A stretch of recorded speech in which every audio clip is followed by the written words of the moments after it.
A powerful United States senator collapses without warning. Within hours, he's gone.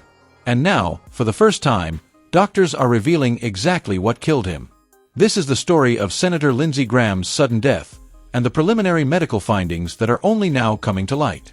On Saturday, July 11th, the political world was stunned by news coming out of Washington, D.C. Senator Lindsey Graham, the longtime Republican from South Carolina, had died.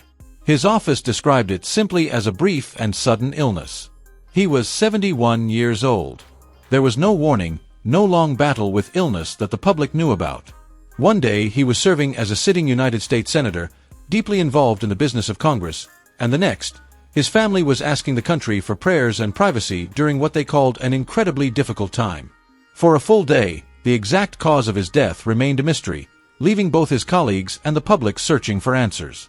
Then, on July 12th, the Office of the Medical Examiner for the District of Columbia released its preliminary findings. According to that report, Senator Graham's death was caused by an aortic dissection brought on by arteriosclerotic cardiovascular disease. In simple terms, that means a tear developed in the wall of his aorta, the largest and most important artery in the human body, and that tear was linked to a buildup of plaque and hardening in his arteries over time. It is the kind of medical event that can happen with almost no warning, and it can turn fatal within minutes if not treated immediately. The medical examiner's office was also careful to note that this is not the final word.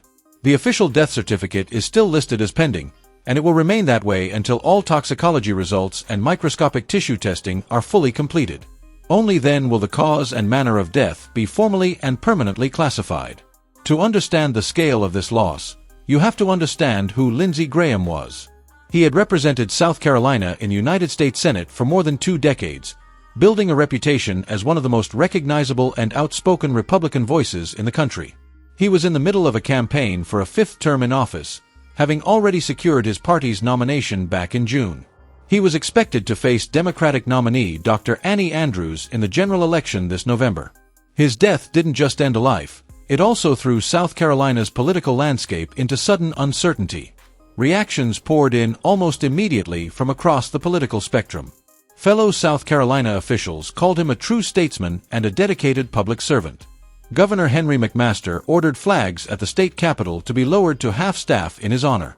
Even his political opponent in the upcoming election, Dr. Annie Andrews, set politics aside to extend her condolences, saying her deepest thoughts were with his family. Churches across the upstate region of South Carolina held special prayers for the Graham family in the days following his death, showing just how deeply this loss was felt at the community level, far beyond the walls of Washington. Now attention has turned to a very practical question. What happens to his Senate seat? Under South Carolina law, Governor McMaster has the authority to appoint a temporary replacement to serve out the remainder of Graham's current term. But that's only part of the process. Because Graham had already won his party's primary for re-election, South Carolina law also requires a special Republican primary to select a new nominee for the November ballot. That filing period could open as soon as July 21st, with a special primary election expected to be held by mid-August. If no candidate wins outright, a runoff would follow 2 weeks later. Several names have already started circulating as possible successors. Congresswoman Nancy Mace, who ran in this year's South Carolina governor's race, has said she is strongly considering entering the contest. South Carolina's Lieutenant Governor, Pamela Yvette, is also reportedly weighing a run. Even President Trump weighed in publicly, telling reporters he already had someone in mind that he believed would be a strong choice, though he said it felt too soon to share a name out of respect for Graham. Meanwhile, some of Graham's Senate colleagues are using this moment to push forward on legislation he cared deeply about, including a long-stalled bill focused on foreign policy that he had been championing for more than a year with a colleague across the political aisle.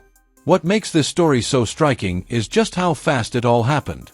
There were no lengthy hospital stays reported publicly, no drawn-out farewell.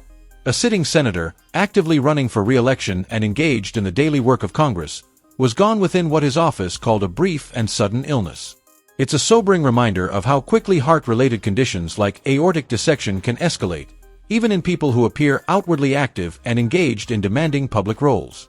As the toxicology and microscopic testing continue, the final and official cause of death is still pending. But the preliminary findings have already given the public a clearer picture of what happened in Senator Graham's final hours. For now, South Carolina and the nation are left to process the sudden loss of a man who spent more than 20 years shaping American politics, while a state government scrambles to figure out who will carry his seat forward. Whatever your politics, the sudden death of a sitting senator is a reminder of how fragile life truly is, even for the most powerful people in the country. Our thoughts remain with Senator Graham's family and everyone who knew him personally during this difficult time.